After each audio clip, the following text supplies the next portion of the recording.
Hello student, তোমাদের জন্য আবারও একটা নতুন ভিডিও নিয়ে চলে এলাম। আপার প্রাইমারি সোশ্যাল স্টাডির ইতিহাসের অধ্যায় 2। এই টপিকের মধ্যে থাকছে তোমাদের কৃষক আন্দোলন। সেই কৃষক আন্দোলন সম্পর্কে আমরা একটু দেখে নেব। দেখো, এই কৃষক আন্দোলন তো বললাম, কিন্তু এই কৃষক আন্দোলনটা কবে থেকে শুরু হলো এবং কেন বা শুরু হলো, কৃষকরা কেন বা আন্দোলনটা করলো, সেগুলো সম্পর্কে একটু আমাদের জেনে নিতে হবে। প্রথমে দেখো, ব্রিটিশরা যখন আমাদের দেশে আসে, ভারতবর্ষে যখন আসে, আসার পর কি করে, মূলত কিন্তু ব্যবসা বাণিজ্য করার জন্যই এসেছিল তারা। কিন্তু ধীরে ধীরে তারা ব্যবসার সাথে সাথে কি করে, রাজনৈতিক দিকে হাত বাড়াতে থাকে। ফলে ভারতের বাংলা সহ বিভিন্ন জায়গা তারা দখল করে নেয় এবং পরবর্তীতে তারা ভূ রাজস্ব আদায় করতে থাকে, অর্থাৎ ভূমি রাজস্ব। এই যে জায়গাতে কৃষকরা চাষবাস করছে তার উপরে তাদেরকে ট্যাক্স বা রাজস্ব দিতে হবে। তো বিভিন্ন ভূ রাজস্ব ব্যবস্থা, মানে কি করলো, ভূ রাজস্ব ব্যবস্থা তৈরি করলো, তারা নিজেরাই তৈরি করলো। যেমন তাদের মধ্যে উল্লেখযোগ্য একটা ভূ রাজস্ব ব্যবস্থা হলো 1772 খ্রিস্টাব্দে ইজারাদারি ব্যবস্থা, 1793 খ্রিস্টাব্দে চিরস্থায়ী বন্দোবস্ত, 1820 খ্রিস্টাব্দে রাওদারি বন্দোবস্ত এবং 1822 খ্রিস্টাব্দে মোহলরি ব্যবস্থা। এই ব্যবস্থাগুলো বা এই বন্দোবস্তগুলো তারা করে নিজেদের স্বার্থের জন্য। রাজস্ব আদায়ের সব নিয়ম কানুন এর মধ্যে লিপিবদ্ধ থাকতো।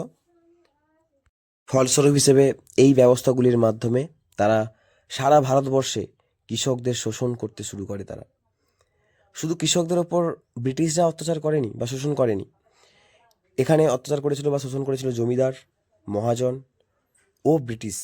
যৌথ অত্যাচারে কৃষকরা কি হয়ে যায়, মানে ক্ষুব্ধ হয়ে যায় এবং কিছু সহ্য করতে না পেরে তারা কি করে, বিদ্রোহ করে। কারণ আমরা বিদ্রোহ কখন করি, যখন একদম অন্তিম পর্যায়ে পৌঁছে যাচ্ছে, আর সহ্য হচ্ছে না, তখনই তো আমরা প্রতিবাদ করি। ঠিক সেই ঠিক সেই রকম পরিস্থিতিতে কৃষকরা আর সহ্য করতে না পেরে কি করে, বিদ্রোহ শুরু করে। তো এই রকম কয়েকটা কৃষক বিদ্রোহ আমরা দেখে নেব। এই কৃষক আন্দোলন বা কৃষক বিদ্রোহগুলো যে হয়েছিল, মূলত কয়েকটি কারণের উপর ভিত্তি করেই হয়েছিল। তার মূল কারণগুলো প্রত্যেকটা বিদ্রোহের ক্ষেত্রেই প্রায় একই হবে। কারণগুলো হলো এটাই: উচ্চ কর, অর্থাৎ প্রতিনিয়ত তাদের ওপরে উচ্চ হারে কর আদায় করার চেষ্টা করা হলো। দুয়ে কি রয়েছে, জমিদার ও মহাজনদের শোষণ।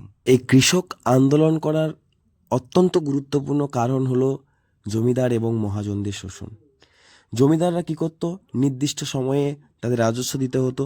বিভিন্ন এই যে বন্দোবস্তগুলো বললাম, তার মধ্যে অনেকগুলো বন্দোবস্তের মধ্যে ছিল, যেমন চিরস্থায়ী বন্দোবস্তের মধ্যে ছিল একটা সূর্যাস্ত আইন বলে, যে বছরের নির্দিষ্ট দিনে নির্দিষ্ট সময়ে সূর্য অস্ত যাওয়ার পূর্বে কি করতে হতো, সমস্ত রাজস্ব জমা দিতে হতো, না হলে জমি থেকে উচ্ছেদ করা হবে।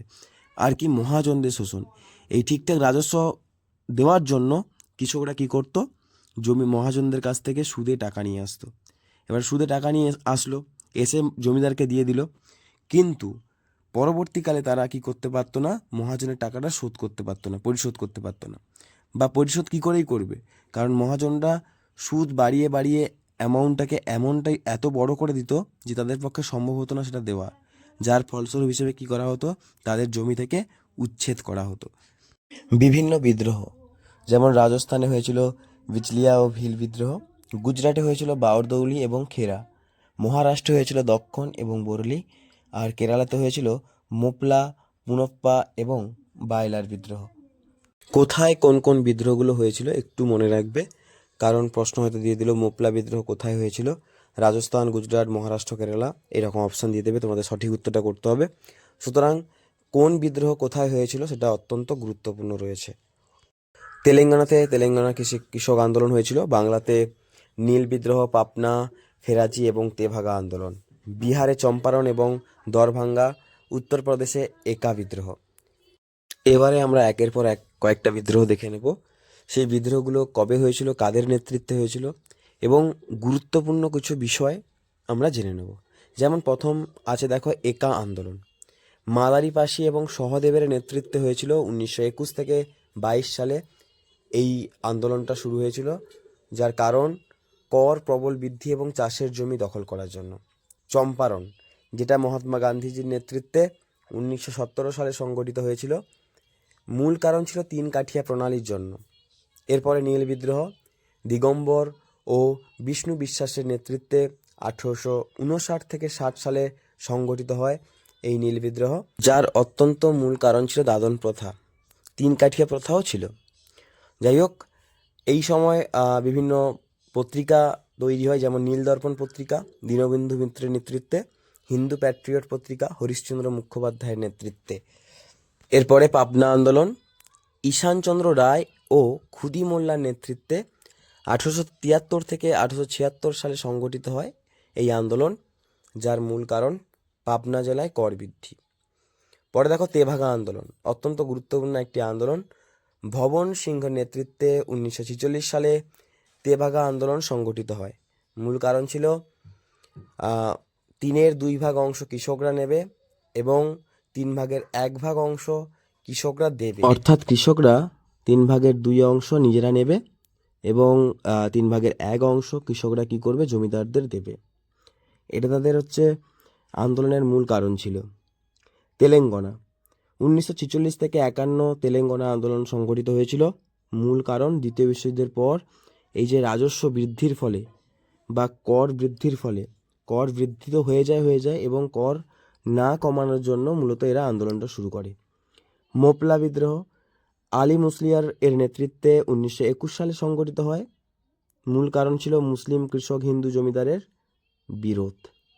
এরপরে দেখো পনাজি ভাইলার, যেটা 1946 সালে A.K. ফজলুল হকের নেতৃত্বে সংগঠিত হয়েছিল। মূল কারণ কৃষক এবং মজদুর বিদ্রোহ। দক্কন ও বার্লি 1945 বার্লি সংগঠিত হয় এবং দক্কন 1875 সালে সংগঠিত হয়েছিল। এর মূল কারণ একটাই, শাহুকর মহাজনদের সুদ বৃদ্ধি।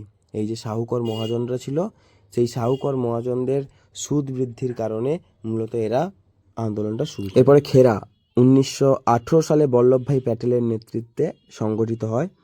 মূল কারণ ফসল নষ্ট হওয়ার ফলেও কর কম নয়, কর আরও উল্টে বৃদ্ধি। অর্থাৎ তৎকালীন সময়ে প্রাকৃতিক কোনো দুর্যোগ হলেও কি করা হতো না, কোনো রূপভাবে করকে কমানো হতো না বা রাজস্ব কমানো হতো না, তাদের কাছ থেকে জোর করে উল্টে আরও কর বৃদ্ধি করা হতো। পরে দেখো বারদৌলি 1928 সালে বল্লভভাই প্যাটেলের নেতৃত্বে হয় এটা। কারণ ফসল নষ্ট হওয়ার ফলে কর কম নয়, কর বৃদ্ধি। একই কারণ, বারদৌলি বা খেরা আন্দোলন হওয়ার একটাই কারণ ছিল এটাই, যে ফসল নষ্ট হয়ে যাওয়ার ফলেও কোনোরূপভাবে কর কমানো হতো না, উল্টে কর বেশি করে চাপানো হতো। বিজালিয়া ভূপ সিং এর নেতৃত্বে 1913 সালে এটা সংগঠিত হয়। কারণ হলো কর বৃদ্ধি। প্রথমেই তোমাদের বলে দিয়েছিলাম, মূলত কৃষকরা বিদ্রোহ বলো আন্দোলন করার মূল কারণগুলো হলো এটাই, যে উচ্চ হারে কর বৃদ্ধি করা।